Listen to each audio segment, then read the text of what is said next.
오늘이라는 현재를 우리는 살아가고 있는데 현재를 살아가게 하는 영향력이 있다라는 거죠. 그냥 사는 게 아니라 지금 오늘을 살아가는 원동력과 영향력이 어딘가에서 공급되어져야지만 우리는 꿈과 계획을 가지고 오늘이라는 현실을 살아갈 수가 있는데요. 어떤 사람들은 과거의 영향으로 현재를 살아가기도 합니다. 그래도 과거보다는 지금의 삶이 더 나으니 감사하면서 이 현재를 살아가는 것이죠. 내가 과거에는 이런 사람이었어. 내가 왕년에는 내가 이런 사람이었어. 그런 과거의 영광을 기억하면서 과거보다 못한 지금을 그렇게 살아가는 사람도 있다라는 것이죠. 또는 미래를 바라보면서 현재를 살아가는 사람들도 있습니다. 이러한 이 가요가 있습니다. 사노라면 언젠가는 밝은 날도 오겠지. 흐린 날도 날이 새면 해가 뜨지 않더냐. 새파랗게 젊다는 게 한미천인데 째째하게 굴지 말고 가슴을 쫙 펴고 내일은 해가 뜬다. 비록 지금의 현재는 조금 힘들고 어렵다 할지라도 그래, 내일은 더 나을 거야. 나의 미래는 분명 내일 해가 뜰 거야. 나는 미래를 소망하면서 기대하면서 지금의 현재를 살아가기도 합니다. 그러나 현재를 살아가는데 가장 많은 영향력을 주는 것은 바로 지금 현재입니다. 지금의 내 상황과 상태가 어떠하냐에 따라 지금 현재를 행복으로 살아갈 수도 있고 불행으로 살아갈 수도 있다는 것이죠. 지금 내 재산에 따라서, 지금의 내 자녀의 상태에 따라서, 그리고 현재 내 삶의 기준과 가치에 따라서 행복이 좌우된다는 것이죠.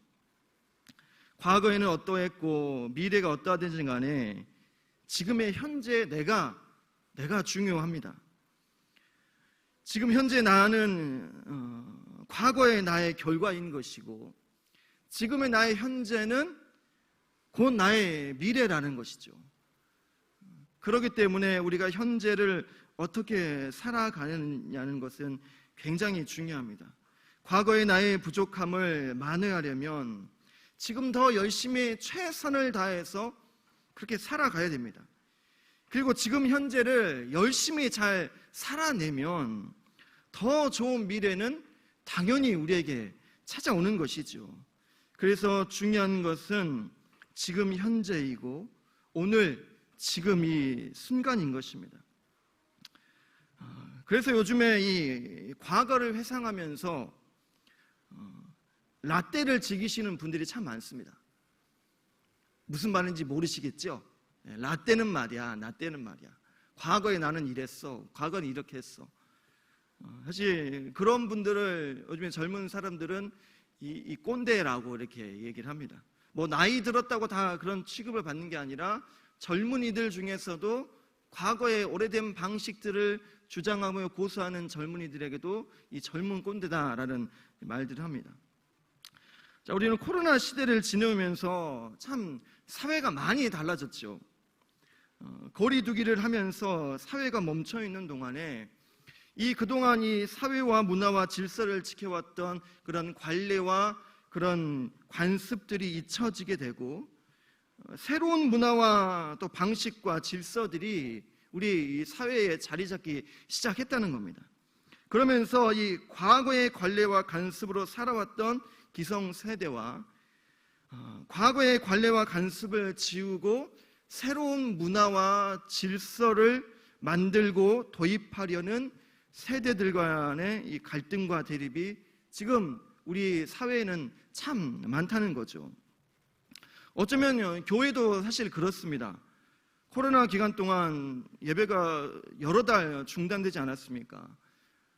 아마 교회 역사상 예배가 중단된 것은 그때가 처음이지 않았을까 싶습니다. 우리는 교회 안에서 예배가 중단이 되면 정말 큰 일이 일어날 줄 알았습니다. 이거는 완전한 믿음의 배신이고 배반이고 교회가 무너지는 거라고 생각을 했겠지만, 사실 막상 교회 안에서 예배가 중단되었어도 큰 일은 일어나지 않았습니다. 영상 예배라는 게 도입됐는데 이게 무슨 예배냐 했지만, 또 그렇게 예배를 드리는 사람들도 있고 그 예배를 예배로 인정해 주기도 했다라는 것이죠. 지금까지 해왔던 사역도 그렇게 하지 않아도 큰 문제가 발생하지 않으니 굳이 그렇게 또 그렇게 그런 말들이 참 많았다는 것이죠. 이번 주 목요일부터 토요일까지 우리 중고등부와 연합으로 교회에서 수련회를 합니다. 알고 계시죠? 좋은 이 강사님들 모셔가지고 이렇게 집회를 합니다. 누구나 다 오실 수 있습니다. 목요일날 오후 1시 30분 그리고 저녁 7시 30분에 집회가 있습니다. 정말 좋은 분들을 모셨기 때문에 누구나 다 오셔도 됩니다. 특별히 목요일 저녁 7시 반 예배는 우리 중고등부 학부모님들은 무조건 오셔야 됩니다. 오실 때 빈손으로 오지 마시고 간식을 조금씩이에요. 그냥 조금씩 사 오시면 끝나고 아이들끼리 다 같이 이렇게 나눠 먹는 시간을 좀 가지려고 해요. 자, 현재 중고등학생들 학부모시다 손 한번 들어보십시오.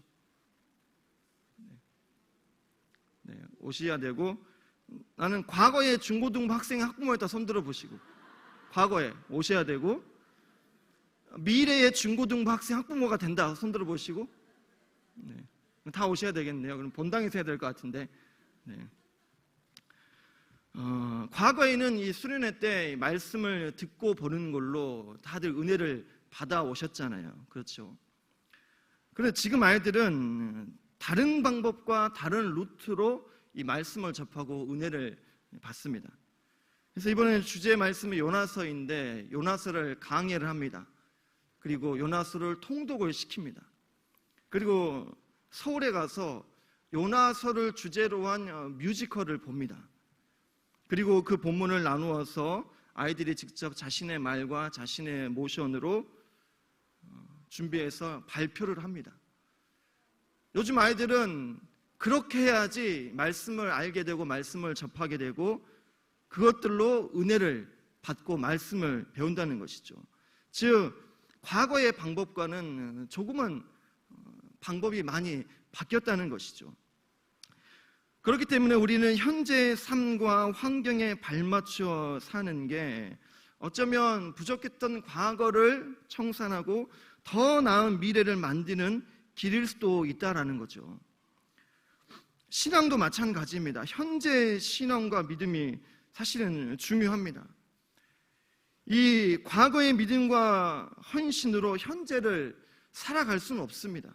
나는 과거에 충분히 헌신했고 충분히 교회를 위해 노력했다고 해서 그것이 내 현재의 신앙으로 인정되지는 않는다는 것이죠. 현재 내가 할 수 있는 최선을 다한 믿음과 헌신으로 현재를 살아가야 합니다. 우리가 예수님을 믿고 살아가는 이유가 무엇입니까? 우리가 무엇 때문에 지금 예배를 드리고 예수님을 영접해서 신앙 생활을 이어가고 있습니까? 결국은 영생이고 축복이라는 거죠. 사도신경 시리즈 마지막 설교인데 주제도 몸의 부활과 사실은 영생입니다. 우리는 내일 있을 우리의 삶을 우리가 예측할 수도 없고 알 수도 없어요. 내일 무슨 일이 일어날지, 내년에는 몇십 년 후에는 무슨 일이 일어날지, 나는 어떻게 살다가 어떻게 언제 죽을지 우리는 사실 알 수가 없습니다. 그렇기 때문에 나의 미래가 현재의 내 삶에 현실적인 영향을 주지 못한다는 것이죠. 내 미래를 내가 알 수 없기 때문에 지금 내가 아는 미래를 현재 어떻게 대비하고 어떻게 계획을 하고 할 수가 없다는 것이죠. 왜요? 우리가 우리의 미래를 알 수 없기 때문에. 그러나 우리의 믿음의 미래는 어떠합니까? 우리가 끝까지 믿음을 지켜내고 살다가 죽으면 여러분과 저는 어떻게 될까요? 우리는 몸의 부활과 영생을 얻게 될 것입니다. 우리의 신앙의 미래를 우리는 정확히 압니다. 확실하게 압니다. 끝까지 믿음을 지키는 자에게는 몸의 부활과 영생이 주어진다는 결론을 우리는 확실히 안다는 것이죠. 장차 주어질 이 몸의 부활과 이 영생에서 현재 내 신앙과 삶에 크나큰 영향력을 우리는 공급받아야 된다는 것이죠. 왜요? 우리는 미래에 있을 우리의 결과를 알기 때문에. 그 몸의 부활과 그 영생이 지금 현재를 살아가는 내 신앙과 삶에 반드시 영향력을 주는데 그 영향력을 우리는 반드시 받아야 된다는 것입니다. 개신교에서 말하는 부활은 이렇습니다. 육이 죽으면 영과 육이 분리가 되죠. 육은 어디로 갑니까? 흙으로 돌아가고 영은 하늘로 가는 것이죠. 그리고 예수님이 재림하시면 이 육이 부활하여 영과 결합하여서 천국으로 간다는 것이 우리 개신교에서 말하는 부활론인 것이죠. 사람은 흙으로, 그리고 육체는 흙으로, 영은 천국으로 갑니다. 하지만 완전한 이 천국의 평화를 누릴 수가 없습니다. 이 죽음부터 부활까지 이 중간 상태가 있다라고 학자들은 말을 합니다. 잠정적이며 불완전한 상태라고 이야기를 하는데요. 천국의 이 즐거움과 평화가 완성되기 위해서는 이 육체의 부활을 기다리며 하나님께서 그분의 구원 사역의 이 결정체로서 창조하실 새 땅을 기다리며 살아간다는 것이죠. 이해가 안 되시죠? 우리의 죽음은 영과 육이 분리되는데, 육은 땅의 흙에 있고 영은 하늘에 있는데, 이것이 완전하게 결합되어서 천국의 평화를 누리기 위해서는 예수님의 이 재림 후에 육이 부활해야 된다는 것이죠. 그 전까지는 완전한 천국의 평화와 안식을 누리지 못한다고 학자들은 이야기합니다. 즉 예수님이 이 땅 가운데 재림하셔서 육체가 부활하고 하늘에 있는 영과 결합해야지만 천국의 완전한 평화와 안식을 누릴 수가 있다는 것이죠. 이 온전한 영광을 누리신 분이 누구이십니까? 바로 예수 그리스도이십니다. 그래서 고린도전서 15장 20절과 21절은 이렇게 말씀하고 있습니다. 우리 20절과 21절의 말씀을 함께 보겠습니다. 그러나 이제 그리스도께서 죽은 자 가운데서 다시 살아나사 잠자는 자들의 첫 열매가 되셨도다. 사망이 한 사람으로 말미암았으니 죽은 자의 부활도 한 사람으로 말미암는도다. 예수님이 그 온전한 천국의 평화와 안식을 누리신 분이 바로 예수님입니다. 이 땅에서 죽으셨다가 육체는 흙으로 돌아가셨지만 3일 동안 영이 하늘에 계시다가 육체가 부활하시면서 영과 결합하여서 하늘 보좌에 앉아 계시는, 천국의 온전한 평화와 기쁨을 누리시는 분이 바로 예수님이라는 거죠. 그분만이 지금 현재 온전한 천국의 평화를 누리고 계십니다. 이 물리적인 육체의 죽음으로 몸은 흙으로 영은 하늘로 올라갔다가 예수님이 재림하신 후에 영과 육이 결합되어서 온전한 천국을 누리게 된다는 것이죠. 그러나 우리의 미래에 주어질 그 영광이 현재 우리의 삶에 얼마만큼 영향을 주냐 이거죠. 분명 우리는 이 땅에서 우리의 모든 삶과 신앙을 잘 지켜낸다면 몸의 부활과 영생을 얻게 되는데, 사실 그게 현재를 살아가는 우리에게 얼마나 큰 힘이 되고 솔직히 얼마나 큰 원동력이 되냐 이거죠. 그거 하나 바라보며 이 땅에 주어지는 모든 고난과 모든 어려움들을 우리가 다 극복하며 살아가고 있냐라는 거죠. 그 부활과 영생 때문에 세상에서 손해보고 또 생명 다하여 헌신하고 고난을 즐기면서 내 것을 누리기보다도 남들을 더 섬기며 살아가는 원동력이 장차 주어질 몸의 부활과 영생에서 우리가 얻고 있냐라는 거죠. 세상 것 다 포기하고 우리가 믿음만 지키며 살아가고 있냐라는 거죠. 하늘에 상금 쌓는다고 이 땅의 거 다 포기하고 살아가고 계십니까? 그렇지 않습니다. 저도 그렇고 여러분도 그럴 거라고 생각하는데, 이왕이면 이 땅에서도 상금 받고 천국에서도 상금 받고 싶지 않습니까? 이 땅에서도 잘 살고 싶고, 이 땅에서 잘 살다가 천국 가서도 모든 영광과 모든 상금을 다 누리고 싶은 게 여기에 계신 모든 분들의 마음이라고 생각을 합니다. 현재 내 신앙과 믿음이 몸의 부활과 영생만을 목적으로 하지는 못하고 있습니다. 내 신앙과 믿음이 지금 내 현재의 삶에 큰 영향력이 있기를 간절히 원하고 소망합니다. 사업이 잘 되고 자녀가 잘 되고 건강하고 문제없이 형통한 삶을 살기를 원합니다. 그렇다면 전혀 경험해 보지 않은 이 몸의 부활과 영생을 우리가 어떻게 현재 내 삶에 적용하고 더 단단한 믿음을 소유하는데 어떻게 이것들을 사용할 수 있는지를 오늘 조금 고민해 보고 싶습니다. 여러분, 돈 잃어보셨습니까? 만약에 1,000원을 잃어버렸으면 여러분 찾으시겠습니까? 안 찾으시겠습니까? 찾지 마세요. 제가 찾을 거예요. 만약에 10만 원 잃어버렸어요. 여러분 찾으실 겁니까? 포기하실 겁니까? 너희들한테 안 물어봤어. 100만 원 어떻게 하시겠습니까?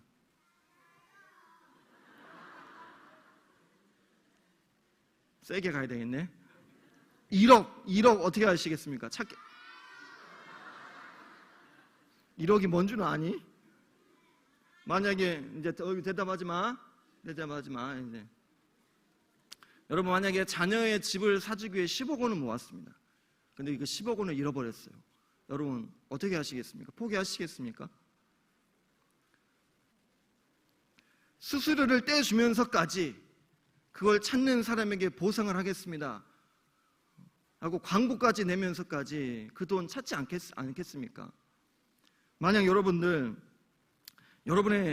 우리의 자녀를 잃어버렸다고 생각을 해보세요. 그 자녀를 찾는 일을 포기하는 부모가 어디에 있겠습니까? 내 생업을 다 포기하고서라도 내 삶을 다 투자해서라도 그 자녀를 찾는 데 힘쓰지 않겠습니까? 세월호의 희생자들처럼 내 자녀가 바다 어딘가로 사라져 버렸다면 여러분 어떻게 하시겠습니까? 포기하시겠습니까? 시신이라도 찾고 싶은 것이 부모의 마음이고, 자녀의 옷가지 하나라도, 아주 작은 유품 하나라도 찾고 싶은 게 부모의 마음인 거죠. 그게 부모의 마음이에요.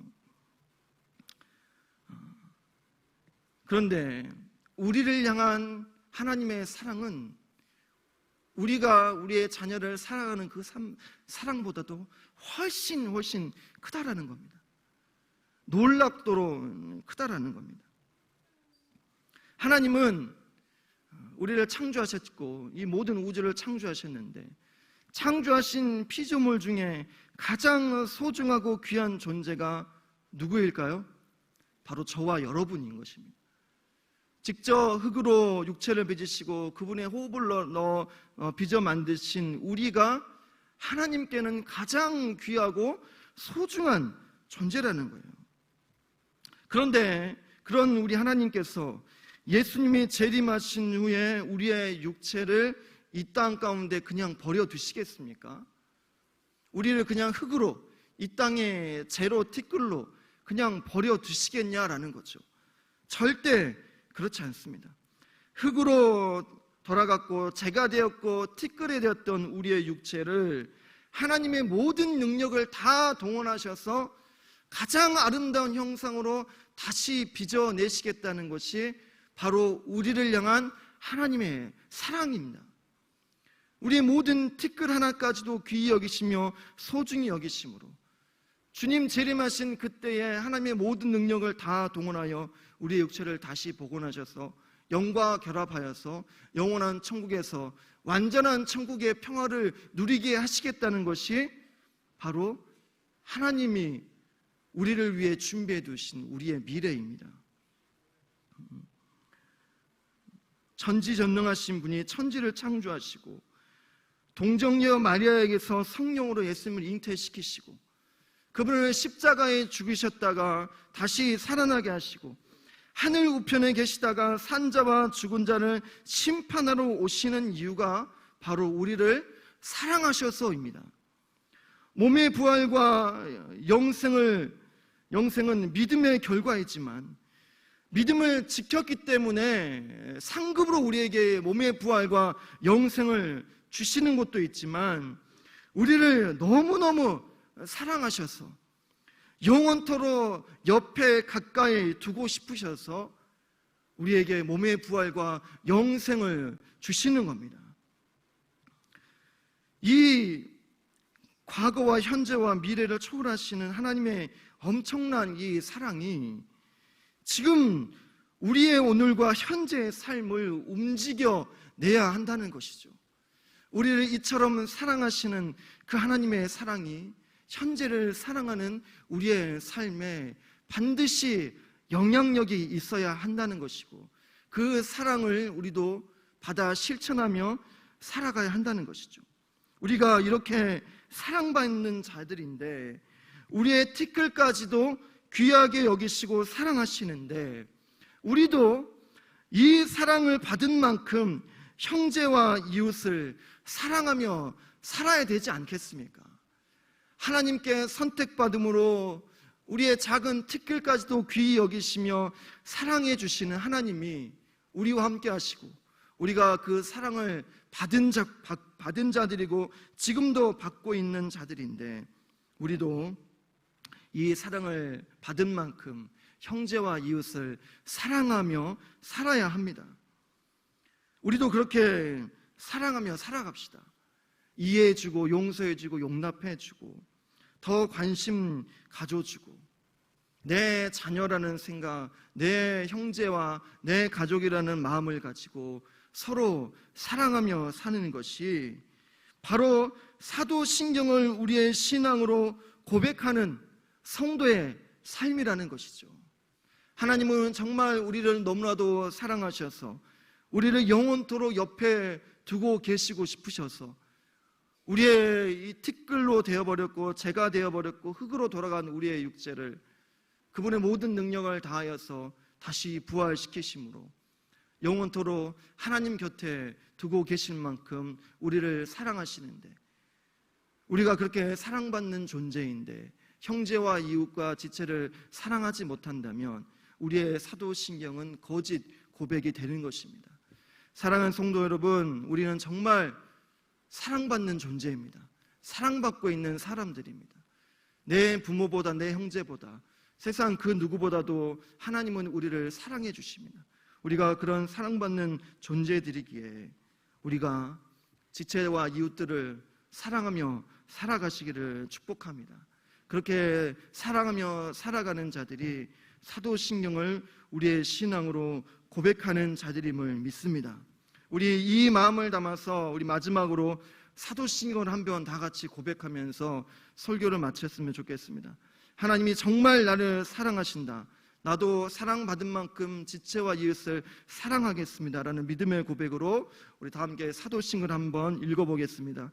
전능하사 천지를 만드신 하나님 아버지를 내가 믿사오며 그 외아들 우리 주 예수 그리스도를 믿사오니 이는 성령으로 잉태하사 동정녀 마리아에게 나시고 본디오 빌라도에게 고난을 받으사 십자가에 못 박혀 죽으시고 장사한 지 사흘 만에 죽은 자 가운데서 다시 살아나시며 하늘에 오르사 전능하신 하나님 우편에 앉아 계시다가 저리로서 산자와 죽은 자를 심판하러 오시리라. 성령을 믿사오며 거룩한 공예와 성도가 서로 교통하는 것과 죄를 사하여 주시는 것과 몸이 다시 사는 것과 영원히 사는 것을 믿사옵나이다. 아멘. 기도하겠습니다.